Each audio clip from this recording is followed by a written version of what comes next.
இன்று பல வீடுகளில் ஃப்ரிட்ஜ், ஏசி போலவே நீர் சுத்திகரிப்பு இயந்திரமும் அவசியமாகிவிட்டது. குடிநீரில் இருந்து கழிவுகளை அகற்றுவதற்கு பயன்படுத்தப்படுகின்ற ஆர்ஓ தண்ணீரை நீண்ட காலமாக உட்கொள்வது சத்து குறைபாட்டுக்கு வழிவகுக்கும் என்று சொல்லப்படுகிறது.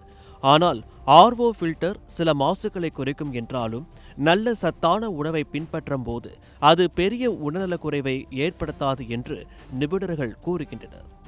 ஆர்ஓ சுத்திகரிப்பு இயந்திரம் நீரில் உள்ள கால்சியம், மெக்னீசியம் மற்றும் பொட்டாசியம் போன்ற தாதுக்களை நீக்கிவிடும். ஆனால் ஒரு மனிதனுக்கு தேவையான தாதுக்களில் 95% மேல் உணவின் மூலமே கிடைக்கிறது. அதனால் ஆர்ஓ மூலம் அகற்றப்படும் தாதுக்கள் சுலபமாக உணவில் இருந்து கிடைத்துவிடும். ஆர்ஓ நீரில் உள்ள தாது சிறுநீரகத்தில் பெரிய தாக்கத்தை ஏற்படுத்த வாய்ப்பில்லை என்பதையும் சிறுநீரக நிபுணர்கள் கூறுகின்றனர். நாள் முழுவதும் சுத்தமான தண்ணீரை குடிப்பதனால் சிறுநீரகங்கள் அதன் செயல்பாடுகளை செய்ய உதவுகிறது. இதில் கழிவுப் பொருட்களை அகற்றி உடலில் திரவ சமநிலையை சீராக வைத்துக் கொள்கிறது. ஆர்ஓ தண்ணீரில் தாது சத்துக்கள் இல்லை என்பதால் சிலர் அதை தவிர்த்துவிட்டு சாதாரண நிலத்தடி நீரை குடிக்கலாம் என்று அறிவுறுத்துகின்றனர்.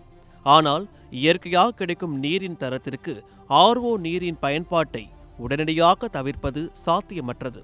இந்தியாவின் பல மாநிலங்களில் நிலத்தடி நீரில் இரும்பு, புளூரைட், நைட்ரேட், ஆர்சனிக் போன்ற நச்சுக்கள் இருப்பது உறுதியாகியுள்ளது. சுத்தமான தண்ணீர் பிரச்சனையை தீர்க்க ஆர்ஓ தான் தீர்வு என்று சொல்லவில்லை. அதே நேரத்தில் நிலத்தடி நீரின் நச்சுத்தன்மையை கருத்தில் கொண்டு பார்க்கும்போது சுத்தமான குடிநீர் பிரச்சனைக்கு நீண்ட கால தீர்வை கண்டறியும் வரை ஆர்ஓ தொழில்நுட்பம் நல்ல மாற்றாக இருக்கும்.